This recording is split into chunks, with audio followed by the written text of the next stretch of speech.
This is the hereliesmetal 2-minute new music review. I am Samantha. And I am Maledictus. We shall be your overlords today and all of eternity. Welcome. What's That was an interesting choice for your intro. Just trying to be like one of those death metal singers. What's going on today? We are here to review the latest album by the band Vrenth. Vrenth. Can you roll your R's? Vrenth? Like that? I feel like it needs an R roll. But they put that V in front of it. Vrenth. Vrenth. With their album Succumb to Chaos. Obviously. Vrenth was formed in 2019. Metal Archives has them as being from Amboy, California, which I looked it up. It's in the middle of the Mojave Desert. I'm not sure if maybe if just one member is from Amboy, because I find it unlikely that they're all from there. Especially since this is kind of I don't know if you'd call it a super group, but it's definitely a group of people who are around the underground death metal scene. They're super from there. And I'm going to guess they're not all from Amboy, but maybe Southern California. But Vrenth is Mike Nelson on vocals, Christian LaRocca on lead guitar and backing vocals, Bob Babcock on lead guitar, Steve Shrapnelson on bass. I like that. Yeah. That's cool. I like that. I wonder if Steve Shrapnelson is Mike Nelson's brother. He was the only one who hasn't been in a band, according to the archives, before. And Charlie Corrin on drums. So this band is 3 members of the band Ruin, plus this guy who's in a lot of stuff on drums. Mike, let your younger brother be in the band. I don't want to hear it, okay? Okay. Succumb to Chaos is their sophomore album after 2020's Baptism of Death. Came out September 5th, 2022 via Rotted Life Records on streaming Bandcamp, CD, and cassette. And I actually got the cassette in the mail. Yeah, it just came. Yay. Here it is. It's very nice. There it is. Tell them what it said on the package. Oh, we'll show a picture. Oh, we'll show a picture of that later. It just said death metal inside. This is great. I mean, it's warning to the postman. Nice. Nobody tries to open it. They also sent me, I also got a little look at that. poster from Look them. at that. They give you artwork and everything. I got a free, I believe this is Parallax Occlusion sticker. So buy albums from Rotted Life Records, based out of Maryland. That's how you get cool stickers. You buy tapes and you get cool stickers. It's like, where did you get that sticker? It's like, wouldn't you like to know? All right. So let's get on with business here.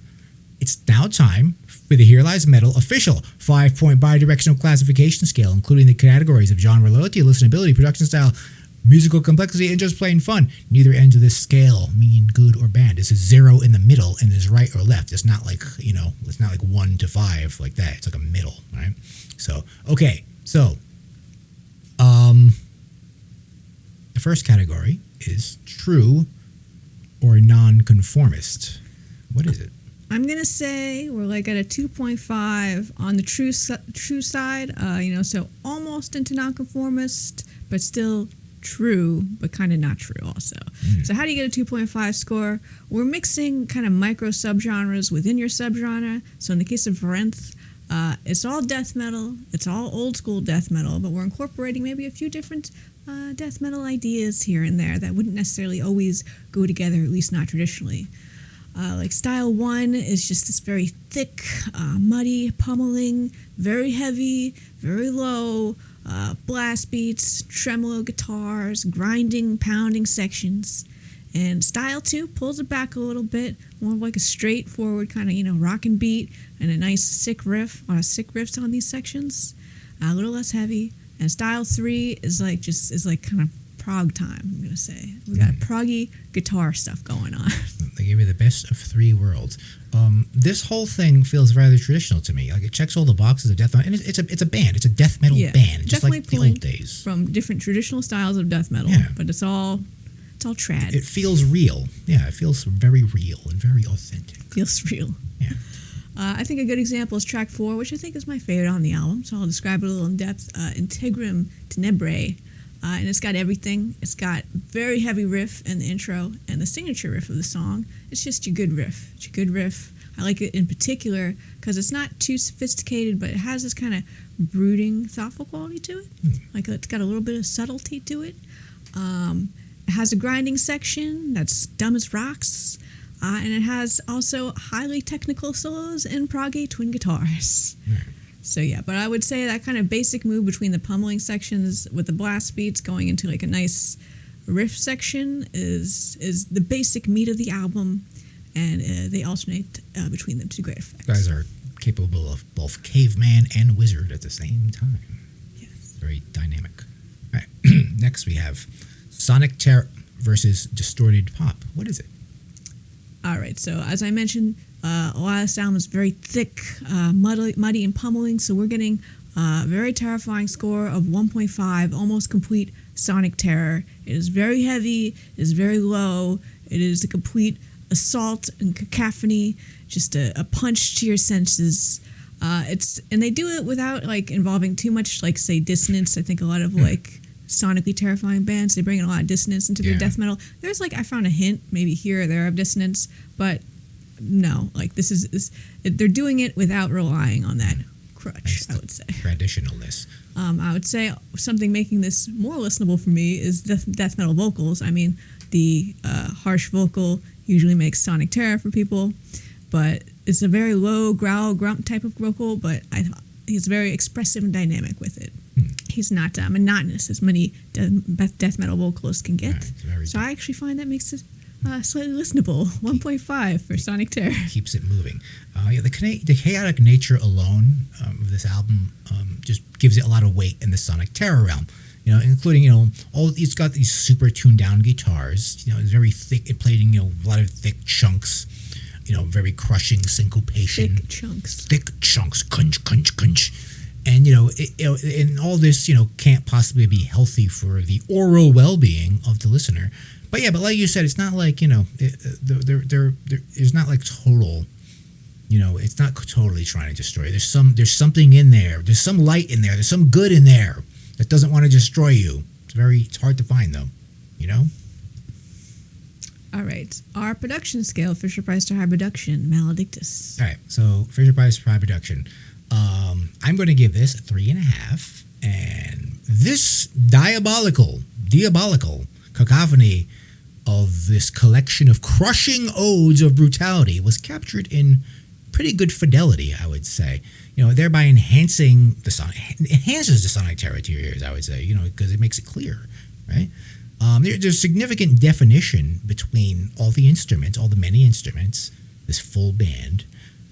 Without a loss of clarity. Like you can hear these low tuned down strings, but they're still very clear, not muddy. Not to me, I can hear like everything that both guitars are doing. All the pieces of the drums are very clear. That very sub-octave bass is there, which is a special thing in death metal if you can get a bass like that. It means they care about the bass. They care about it, right? And, those rapid guitar notes are all out in the open. They're all there to assault your sanity all at the same time, like a buzzing of white-faced hornets. Bzzz, and they're all going to destroy you. So, so it's all together. It's all well done. Yeah. It's very well done. I thought it sounded great. You can hear everything. It's recorded very well. It's got old school production, which is I think that's a given on this channel, old school production. Yeah. But just clarifying, it does have old school production. Not enough notes?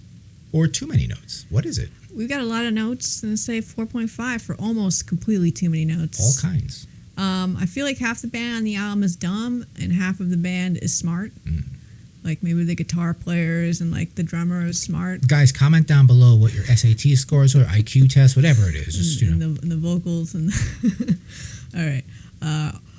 I'm sure they're all very intelligent, but there's definitely there's a duality to the album of its intelligence. But whatever manner of attack, it's a lot of notes all around. Whether they're just pounding out like a grinding dumb part, or like we've got wheedling guitars, like proggy solo time, or like intense drumming, drum fills and stuff. It's just a lot of notes. But those proggy twin guitars really stand out for me on this record. They're very notable. They're catchy. They stick in my mind. The last track straight up has twin guitar solos, not dueling guitars. Like they're playing the same solo at the same time. Okay. And as I mentioned, I really like the drumming in particular. There's a lot of blasting on this album, a lot of endurance here. But I think blast beats, after you endure a certain amount of it, sometimes it gets That's enough. That's enough. But this guy, like, the blast beats sound fresh throughout. Like, they're musical blast beats. Yeah. And it's tasteful blast beats. Tasteful blast beats, not cheap blast beats. They're very, very high quality. Many points for the notes there. Okay, there was a bunch of notes in this. This level, the level of diverse riffage in this song structure and arrangement is anything but cave dweller level. To me, I hear a lot of wizards here. Okay. In this corporation of dueling guitars or just, unison guitars, maybe, the kind of guitars working as a team, if they're just doubling up on each other, sort of like some sort of brutal, evil mirror universe Thin Lizzy kind of action, right? But that automatically gives you more notes, obviously, when you're doing that. But yeah, that's kind of a cool thing to do that. It's definitely very, it's very inspired by many of the rock gods in the past to do that kind of thing. So, that always kind of catches my ear, but there's still the chaos solos. They're just still capable of that as well. So it's not just, they're going to give you everything here. A lot of notes, though. Yeah, there's all kinds of notes. Is it fun or is it focused? What is it? I think it's a 5 for focused. While I was looking, researching on these guys, I found they had a little poem up on their... A poem? A poem on their Bandcamp. Maybe you'd like to give it a dramatic reading. I'm good at reading poems. You know that. So, ladies and gentlemen, I'm very good at reading poems. Here we go. Ready? Okay, here we go. The secret things of the grave are there, where all but this frame must surely be. Though the fine wrought eye and the wondrous ear no longer will live to hear or to see. All that is great and all that is strange in the boundless realm of unending change. This is kind of a mysterious and dark album. Sonically, it's very sinister, very brooding, very mean. Like, it's got sick riffs on it, but they're not nice riffs. They're like, mean, sick riffs. They're not fun riffs. Mean, sick. So, what I think about this, and I think about this of every band that gets a 5, and sometimes band gets 5s in this category, right? It makes me, the thing I think of is who these people are in real life. If we have to give you a 5 for focused in this kind of music, who are you in real life? What do you do? Comment down below. We know who they are. They don't operate under pseudonyms. Right. I mean, but they're known. But what do they do, though? They make death metal.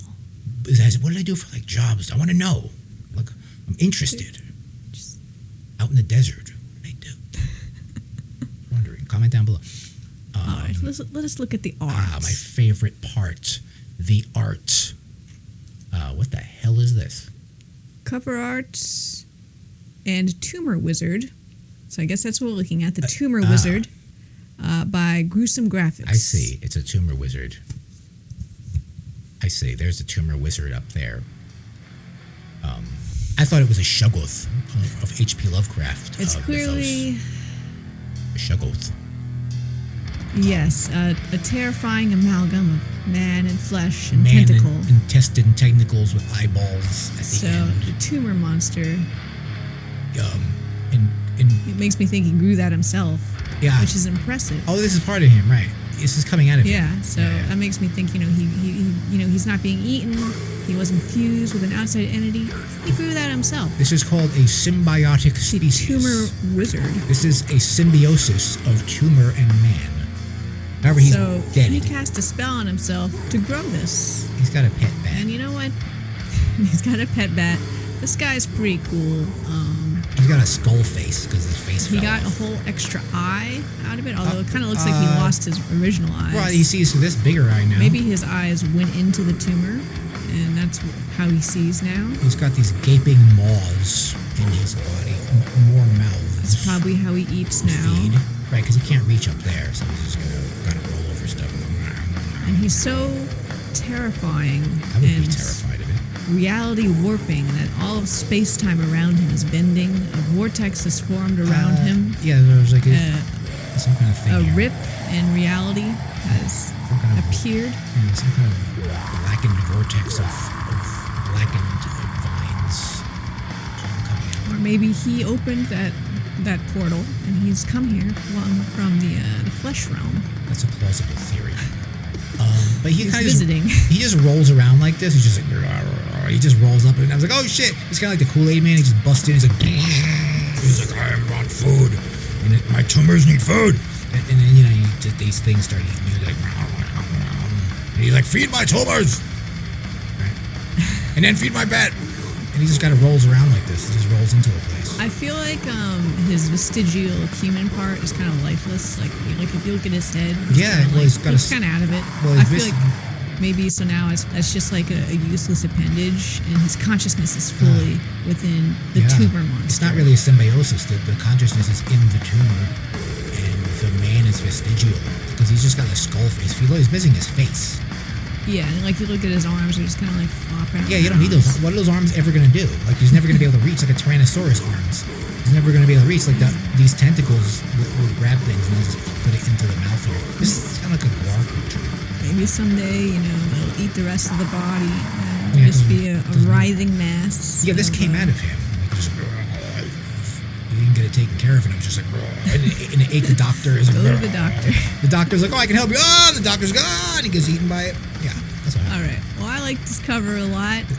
I'm gonna say, if I encounter, death metal band and they have an album cover like this, I'm 100% listening to that album. Mm-hmm. I'm like, yep. I'm like, that one looks good. The grosser, the better. I look at a lot of bad album covers and I'm like, I'm not even listening to this. 100% of the time I see something like this, I listen to it, and I'm almost always like it. So you death metal guys are always trying to outgross each other, and this takes well, I mean, this isn't black and white, so it's kind of tasteful. Yeah. If it's like color, you can see all the blood, and that just makes it grosser. The shirt I'm wearing is definitely more of a gross out. Yeah, because you can see all the colors of the blood. Crazy. Cerebral rod. But, yeah, cerebral rod is very gross. Right. But yes, okay. All right, folks. In conclusion, Vrenth, Succumb to Chaos. Vrenth.